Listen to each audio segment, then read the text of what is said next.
Another thing about me is that I have worked in the journalism tech industry for the better part of a decade before moving on to working on open social protocols.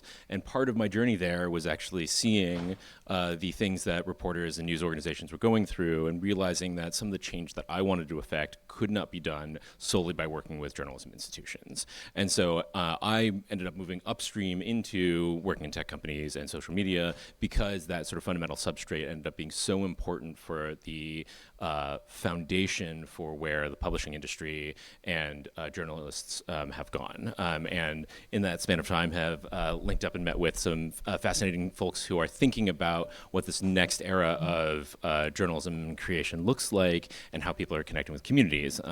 So I'm very happy to have with us today Justin Bank and Lauren Sack. Justin is the co-founder of Journalism Atlas, and if you saw his talk earlier this morning, it was awesome. Also, iterates very quickly. It was great to see a slide of Aaron, who had given a talk immediately beforehand in there too. We can just do things. It's great. Journalism Atlas is a wayfinder for the future of news media, designed to connect audiences with independent creators who are telling the stories they choose with purpose for the communities they cultivate and serve, which sounds very well aligned with the things that we talk about here at this conference and in this community. And he's also previously led digital initiatives at the Washington Post, NPR, and the New York Times. So it's been fun chatting with you about where the industry has come from and where it could potentially go. And Lauren is one of the co-founders of Local News International, which you can find on YouTube, TikTok, and Instagram, many fun places, and was also deputy head of video at the Washington Post, and oversaw the Post's TikTok and YouTube channels in an early phase of news organizations really grappling with these media. And you also have a background at PBS and looking at digital things there as well. So very excited to have you both here. Are there any things that you all want to open with? I'm going to actually toss it to you really quickly. Yeah, thanks, Ted. I guess I'll just quickly say, I think I see some faces from when I was here earlier this morning, but just to kind of reorient anybody who wasn't here, hi, my name is Justin. I'm very, very happy to be here. I am a journalist by training, worked in newsrooms for 20 years, actually, more than 20 years now. It kind of creeps up on you. It's been amazing to be working on these newer initiatives, thinking about independent journalism at this moment in time when there are so many institutions which have shrunk or under distress. That was a lot of the theme of my talk this morning. A thing that I'm really excited to talk about next to my friend Lauren is what it means for all the journalists who are making journalism, as well as anyone who does not identify as a journalist but is creating journalism or high fidelity information. And Aaron's talk this morning wonderfully sets this up. How do you support people who are trying to create high quality news in the modern era? I have found myself in the last few months and years gravitating towards protocol-based thinking. Really excited to be here and connect with other creators, builders, doers, operators, thinkers who want to create that world. And I'm so glad Lauren's here because of her crazy journey that is 6-7 months in of making an independent media business out of a legacy place and all the stuff she is learning in real time every day, every week, right? Yep. Yeah, thank you all for having me. Delighted to be here, and thank you for the introduction. We've been at it at Local News International since August, when we took buyouts from the Washington Post after creating quite a large audience on TikTok and YouTube around a creator named Dave Jorgensen. If you're familiar with him, he's the more familiar face of Local News International than I am. My career has been spent at traditional organizations, PBS and the Post and the Smithsonian before that, begging them to think about new audiences and developing content for them around audiences that probably aren't interacting with them in any other way. And we decided to go independent just because of a frustration and a sadness that these organizations are not ready to support these new endeavors.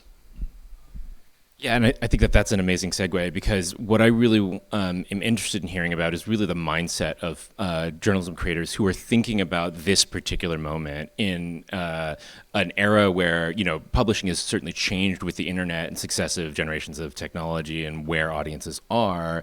That has really shifted the landscape of what publishing is, and also how that serves journalism creators and people who are doing out both reporting news, but also bringing it to audiences. And that business dynamic, I think, is one of the most rapidly changing things. And as people are talking about new products could be built, ways that creators and audiences connect, thinking about that reality of where these businesses are now and the needs and incentives that they've got as we think about other types of futures, I think is really critical. And so I'm super curious actually about the story of how y'all launch and the way that you're thinking about both the content that you create and the way that you want to connect with the audiences that you serve. Yeah, we launched knowing that we would have to put together sort of a multifaceted business, and that has proven true, even though we're still quite new at this. But the opportunity really comes from the way that the Post wasn't able to support us in this way, and that we can be multifaceted. We can bring in sponsorships, we can monetize our audience directly, we can sell merchandise to them directly, we can seek philanthropic support. We have a consulting piece of our business as well. So it really is sort of thinking broadly about how we can ignite this audience that we have built that has this kind of parasocial relationship with our journalist, and they want to support him and his work, and we're able to do that in a much more meaningful way now that we're independent. And Justin, have you seen that as a pattern with other creators as well, as you speak with people about the Journalism Atlas and the way that they're kind of going out in the world? Yeah, wildly so. One of the reasons I'm here. This morning I told the anecdote of being at the Washington Post in 2011 when the Edward Snowden story breaks, and all of the interesting parts about the air-gapped computer, about Bart Gellman coming to the Post, of Marty Barron making sense of how we would, get the story out there, of us having to self-aggregate to win audiences back from Google as the aggregators beat us. And then I told the story about Marisa Kabas in the last 18 months breaking scoops like crazy on Bluesky and creating this new version of a funnel, right? Those are two very clean examples of an individual creator journalist from a bygone era at this point, 15 years ago, having the brand to protect them, and yet still fighting to figure out the fidelity of information, the relationship with the audience. And then Maurice's more recent example. As we can't, you asked actually before if I speak about this, what I find even more is I'm listening to this like crazy. I mean, Lauren launched 6-7 months ago, and I still can't stop asking you questions about how you build your business. If you go to journalismatlas.com, we have a certain taxonomy of here's these creators, here's the platforms they're on, here's their geographies, here's their topics, here's their subtopics. We have other kind of prototypes we're putting in front of funders, putting in front of philanthropists, putting in front of publishers to say, look at these patterns. Actually, we're going to be in Chicago at ONA, the Online News Association conference. Do you think tomorrow? Yes. Yeah. And I think we're going to release this thing if we get the final go-ahead, where we went into Chicago working on behalf of the philanthropists, the philanthropic group Press Forward, to say, let's map your ecosystem. The amount of like ethnic groups, of like immigration communities who have these creators on TikTok, who then have private WhatsApp groups, was a thing we found there. We're still doing research. I don't know if we're going to have it all wrapped up in time for Monday or not, but all the ways in which there's different models that are based on different platforms that, like what Lawrence said, of like, we know we're going to be here to reach people. We know we can be here to monetize people. We know we can be here to do a version of R&D of trying to, rough out where else we'll kind of reach people at. It's an incredible series of portfolios of what news creators are doing to build, to reach, and to monetize. I think that's such an interesting segue to a sort of broader topic about when you talk often about software platforms and protocols and things like that, there's a lot of like discussion about, we just need people to exclusively use our platform, to switch from some other platform to our platform. And once you go up a strata from that and you're thinking about people who are community organizers or community leaders, their strategies around how they're connecting with audiences, the affordances different tools give them, I think is a really important thing for people to think about. And I'm really curious about how, say, Local News International is thinking about their presence and where you feel you need to be and where you would like to be. Yeah, the notion of exclusivity actually, I think, makes a lot of sense for most industries, but maybe not for the news for a couple of reasons. First of all, philosophically, we believe we want everyone to see our content. So we want to put it in the broadest possible places we can, because we want to be sort of democratic in that way. We know, though, that we can monetize people in different ways because of that. We sort of want to reach the broadest audience, but ultimately we want to build fans over time. That's kind of been the goal Dave and I had in mind since we launched in 2019, is like, do the news, build fans, and then you can do something with those fans. So you can monetize those fans, but ultimately we want to deliver the news in any way, in any place where the audience is. It doesn't mean we need to be everywhere, but we need to be sort of in the broadest possible audience grab. It's classic top of funnel, I guess, traditionally speaking. Yeah, I think the only thing again, I could listen to Lauren talk about this forever. It is endlessly fascinating with me to think about people who every day wake up and say, I'm going to think about the news. What stories are in our pocket? What have we been looking for? What are the longer term stories? I think especially this community, especially, again, just reflecting on Erin's amazing, speech this morning, hearing the conversations that kind of have been going on in this room, talking about everything from micropayments to extraction to what is the purpose of a platform. In this time and space, in March of 2026, where ATProto is and what I've been hearing these last couple of days, stuff like the leaflet crew, thinking through like how do we kind of like graph onto something here, to torture a word, I guess. News flows all day, every day. It just, Lauren wakes up every day and has a million ideas. She's so good with Dave. You guys figure out, we'll do this, we'll do this, we'll do this. And if we want to get to this, that's actually a 4-day thing. We'll kind of get there. That's in the guts of a news person. As I think about the builders, as I think about the community organizers, I think about people who are thinking about paid feeds or the other ideas we kind of heard around here. The opportunity to work with news creators who are independently trying to do anything and to grab the daily conversation and port them over, like Lauren's saying, to a community that you can turn to fans to do something. It's wildly exciting. I'm so curious, actually, on that note, are there things that you feel unconstrained about or approaches that you can take now that you feel like you couldn't take? And we don't necessarily have to personalize it that much, but I think about the difference between being supported by a publisher and being within a publisher versus other strategies that you can take once you're independent as a creator. Because some of this is like being able to take novel approaches and connect with audiences in ways that, aren't like read the front page of a newspaper or even the concept of a newspaper, right? For sure, and it's mostly format driven at this point. Again, we've only been at this for 8 months, but I think we were very boxed into the format we could perform in at the Post for various reasons. Everyone's worked for a big company and you're on your team and you do what you do. Now we can make anything for any platform in any format, any length, any tone we want, and if it doesn't work, then tomorrow we'll change course and we'll try something different. So that's why we're really excited. We'll have long form. Right now, we operate strictly in short form. We publish 5 days a week. Long form is coming soon, which was something that to do that at the Post would have taken probably 3 years and 15 different teams and, a lot of hemming and hawing and disagreeing. So we're just going to do it. And if people in 3 months don't like it, then we'll pivot to something different. We have a newsletter, which again was something like we just could not have done at the Post. And we just, heck, why not start a newsletter? So I think flexibility is the main difference. I'm so curious about if you have a particular framework that you use to think about experimentation. One of the reasons why I've been really excited about the ATProto community is the speed of iteration and being able to try new things that opens up new opportunities. But then the question is, I kind of have always joked that journalists are actually kind of like mini VCs, but they invest with their time, right? And so journalists are very willing to go very deep on something they have strong confidence in, but otherwise catching their attention is very difficult. And so, you can say that you have investments in current platforms, but with the opportunities afforded to you, are you guys looking for particular types of connections with audience or a certain size of audience and things like that? Size, no. I would say connection, absolutely. We're looking to build this sort of loyal fan, as I mentioned before. So that takes time, right? That's not going to happen overnight. That's not going to happen if...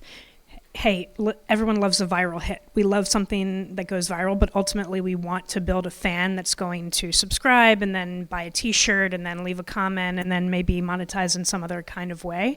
And that, I'll pick a random time, not random, but 6 months, let's say. I think that's a fair time, maybe even longer, maybe a year to try something to really sort of see if you can get traction and build fans that will come back week to week, day to day, and sort of stick with you. I think it takes a while. Actually, would you talk about, hearing Ted's question, I'm obviously a fan of LNI and a longtime consumer from before we worked together to when we worked together to whatever we are now.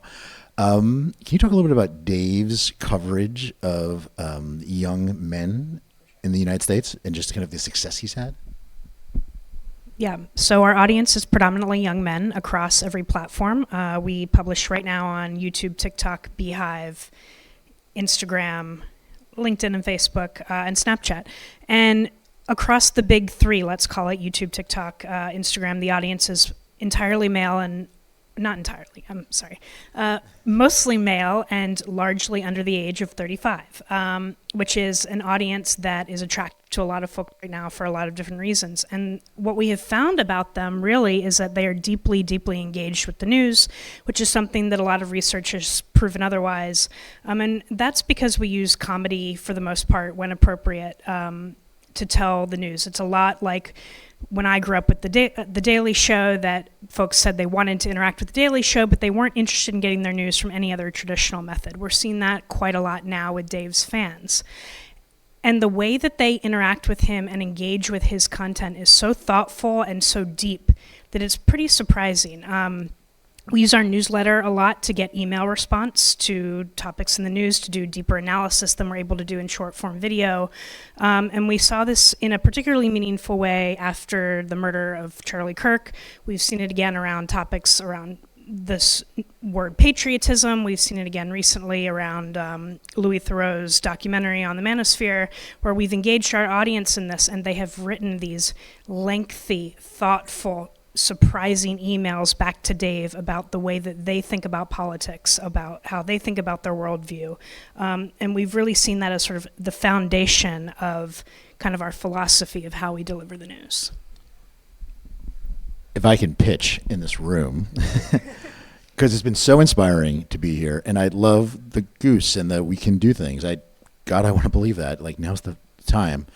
I'm still protocol pilling myself, understanding where I am in the world, understanding who I'm talking to. And, I've tried to read histories and read in. And Ted, you've been amazing. Chad's been amazing to kind of help me understand a lot more about this world. As I've seen some of the early stage development of applications, about use cases, about people building things, stuff like Graze, stuff like SIL, that tries to aggregate, that tries to kind of have that human algorithmic thinking. Studying independent creator journalists, studying Lauren's team's work and all the people in Journalism Atlas, talking to people, just asking questions, trying to report it out with my reportorial instincts. I screenshot things like crazy. Like, I'm like, oh, this is interesting. And I think that certain things, like especially creators talking to their audiences, like Lauren's describing with the email, I don't see that, but I didn't talk to you guys. I have a sense of that. That's why I prompted you. But I do see what you guys do publicly. And what Dave does publicly to engage with his fan bases in YouTube, Instagram, and TikTok is fidelity, it is community building, it is extraordinary, and he's swimming upstream on those algorithmic spaces because he knows there's value there. If there are spaces that would build for the people like Dave's of the world, if you can imagine some of the early stage applications being built, whether it is on ATProto far away from Bluesky or closer to the daily news stream, to have creators like Dave who are willing to do the work, who see the value of the 1,000 true fans and more, and want to go somewhere, that's the innovation I would love to see, is like, what do technologists want to build that will help do that middle substrate level that we've kind of been all missing, kind of like leaning towards today? What does it mean to find people with a genuine audience, the Daves, the Marisa Cabbases, to say, you've got a breaking news story, Marisa, you have an investigation, let's figure out what your leaflet looks like, what your playbook looks like for a story you just broke that you're owning for a week. Dave, you are on the male loneliness epidemic. You've been doing this thing, you're emailing, whatever. You're going to launch an enterprise project. You are leading the conversation. Where's the tooling where you're going to help bring people into a place where there's greater engagement and value? You want to say anything? No, please. There's so many threads to follow within that, and which is excellent. And I want to touch on two in the following order. I think that when it comes to building an audience, and even when you're talking about the sort of strategy for experimentation and things like that, right? When you talk about creator landscapes, people typically break things down into what's your top of funnel, how do you do discovery, and then like what's your monetization strategy and retention and things like that. And I think that there are interesting examples within just the creator space, like Dropbat.tv, which I find super fascinating in terms of their strategies, in terms of having a really, really effective clipping strategy and being everywhere, but being able to pull everybody back to their platform and engage people deeply there. There are folks like Hank Green who've talked about like creating businesses that generate more value than they capture. And one of my questions around all of these things is how replicable do we think that these models actually are? And is it possible for journalists to succeed in the current landscape, or is this a temporary position that we're trying to figure out to get to the next thing? Yeah, the strong answer, which Lauren will give so much voice to, is this better be temporary because it's not sustainable. Okay. Like 500%. We've done mapping like local communities. The very clear signal we get back is for every creator journalist, for every full-time creator, whether they identify as a journalist or not, but they're creating that kind of valuable information, who can go it full-time. There are 80 who don't. So this is a number of people who are doing fractional work, who are doing side hustles. Now, in a certain way, it's beautiful. There are people in the community who are experts in a certain subject or have a professional trade craft. In DC, we have this wonderful creator who is a realtor who does the historical tours of the DC area, Joe Himmeley, who is DC famous, and it works for his business, and it all kind of works great. There's too many people like Marisa and Dave and Lauren who need to see other things being built and are surviving with their wits and their brilliance and their preternatural talent. But we are in a scary place if there's not more support coming their way. Yeah, ditto. Amazing, and this is certainly something top of mind in the atmosphere as well, in terms of which things can we create, what's their sort of collective power, I think is another way to put it, and then also how does this grow and connect with other audiences in other places. And speaking of which, I mean, you mentioned comedy, and I think that this is a really interesting topic too on a couple of fronts. Both how does comedy succeed within the sort of social landscape, and then also I think the application to news is a really interesting topic. And we've reached a point where like the SF Standard has a comedy correspondent, which I think is amazing and blew my mind when I first saw it. But the use of other tools or other ways to connect to people seem like a really interesting and effective way to get out of like, oh, news is broccoli, right? Which I think is one of the contexts and analogies that people think about when they think about the news. Is that something that you guys build into your scripts? Or are you thinking about other strategies and ways to connect with audiences as well? That's the way that Dave communicates. Hopefully, LNI becomes, a network of other Daves, and every other Dave would not necessarily need to use comedy as their sort of mode of communication. But the reason that it works for him, we think, actually goes back again to who his audience is. Like, this audience of young men has built their lives around very dark humor and sort of using it as a coping mechanism. I mean, we see this broadly online, right? So he has found this way to sort of do it in a way that captures their attention, even if the news is often so bleak that they don't want to look at it in any other way. His particular type of humor is not very dark. It's actually quite joyful, and he often says he likes to sort of be the character that asks the dumb thing or sort of suggests he doesn't explain it so the other characters around him can explain it to him. So that's quite joyful compared to a lot of other dark comedy in this moment. But we have found that it has allowed people that say, I just can't handle the news right now, to really be welcomed into our space and then to stick with us. I'll just, to borrow from Aaron earlier, Dave has an amazing register and series of registers. He's just an absolute genius in applying it. Amazing. I'm interested in whether anybody has questions as well. We have about 6 minutes left. Would anyone like to throw to questions? And do we have? Cool. Thanks. Yeah, I had a question. You mentioned earlier when you were talking about the your start, separating from the Post and the kind of freedoms that gave you. And I hear a lot, I think there's a lot of developers here, and we're building infrastructure and the protocol around a lot of the exciting stuff of like individual content creators and media. And then we go back to like the support side of things and kind of bringing people more together. And I was wondering what thoughts you had on like the transition from, the Post and organizations that we have today towards the kind of what your ideal future would look like, and how do we build for that on an application or protocol or infrastructure level? Yeah, thank you for the question. I think y'all are primed for that opportunity in the way that a lot of traditional organizations are not, because we weren't able to see the business of the post in many aspects sort of reckon with this idea that we had an audience that was not interested in the website or the text product. And we saw that from a subscription side, from a merchandising side, certainly from an ad and sponsorship side. So thinking about the ways that these audiences actually want to support the kind of content that independent creators are putting out there is essential. Like, it's no longer, can you sell a subscription to the website that will get you around a paywall if you are a fan of this TikToker. Like, those two things do not reckon with one another anymore. And I think that's the opportunity of you all, is to think about what kinds of business support actually honor these audiences where they already are. And I would just nudge the word parasocial, which Lauren said earlier, which is a lot of people's relationship with Dave.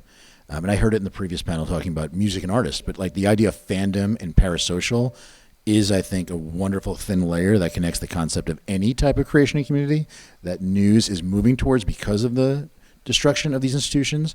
And talented creators like Dave would thrive in that ecosystem, whether it's comedy or the next Dave who's not as funny.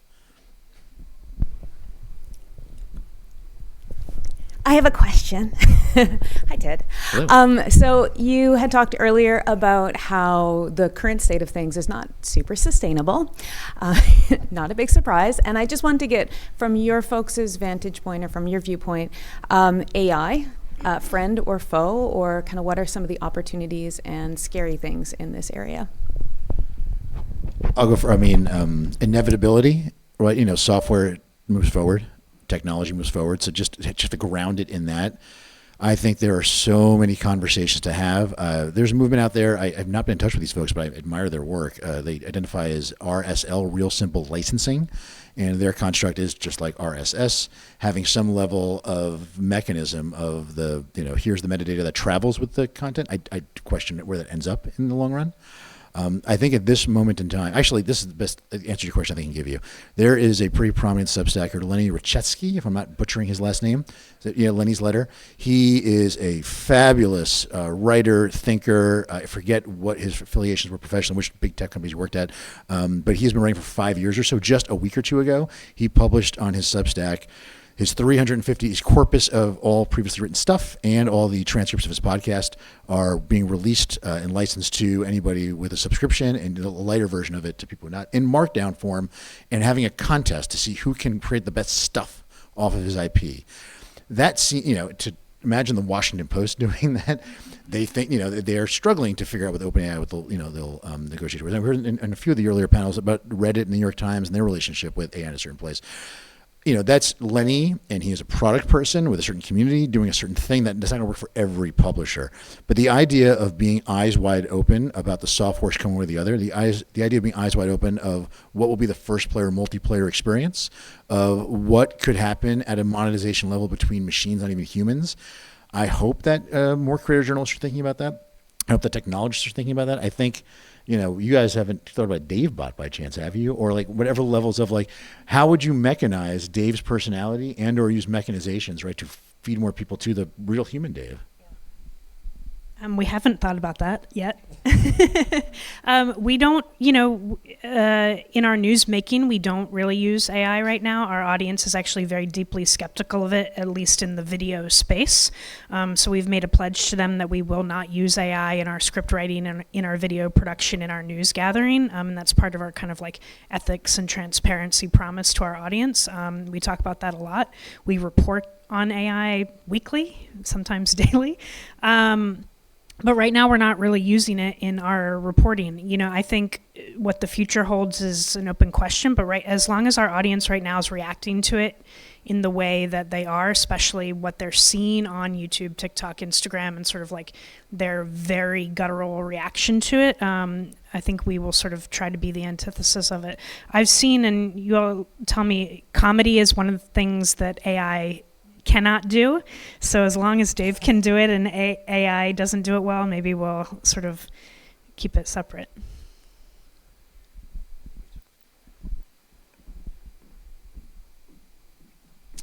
And if you haven't seen it, Dave actually has a character who is the AI character, where he kind of regularly Yeah, exactly. Hi. Yep. So in the last 5 years, I feel like we've seen a small resurgence by necessity of like independent media organizations. I'm thinking of like the 404, Defector, Flaming Hydra, Aftermath. They are notably not on protocol. Ghost has been amazing as like a democratization platform for them, but it's not connected to protocol. So I guess my question would be, what would be your pitch to them as to that might entice them to come over and start publishing on protocol? Like, what would be the benefit for organizations like that? I gave a talk at the beginning of the day where I kind of said, hey, I'm here as a journalist, and here's kind of what I know, and here's what I'm building a journalism atlas, making lists of great journalists. I'm excited to talk to Lauren about her business and kind of stand up here. We're not on protocol necessarily. We're very much coming here with a stance of like, we're so curious and interested, and that's why the last few days have been very inspiring to find some of the folks asking, like, figuring out what we build at the application layer that allow Lauren to, all the things she just talked about, doing that on protocol. I think you would do in a minute if you thought like, hey, here it is. But let's find that stuff, I think I'd say. Do you want to, is there anything you would add? Or? Yeah. I think one of the other things here really is ultimately thinking about both what the incentives are for each of these businesses and what sorts of affordances do apps give them that either they can't get anywhere else or are adequate substitutes for the things that they're currently doing. And so as we think about these things, like, for example, exclusivity on any particular platform is probably a non-starter. And so if you're thinking about that, then the question really is, how do you grow a particular audience? What portion of time do you expect any particular journalist to spend with a particular app? What do they get out of that? So all of those sorts of ROI questions I think are really important, and thinking about the fact that, like, essentially all publishing businesses are kind of portfolio businesses now, and where are they actually deriving the revenue, and how are they trying to think about their time? Great answer. I think we are at time, so thank you so much. I really appreciated this conversation. It's been great. Thank you.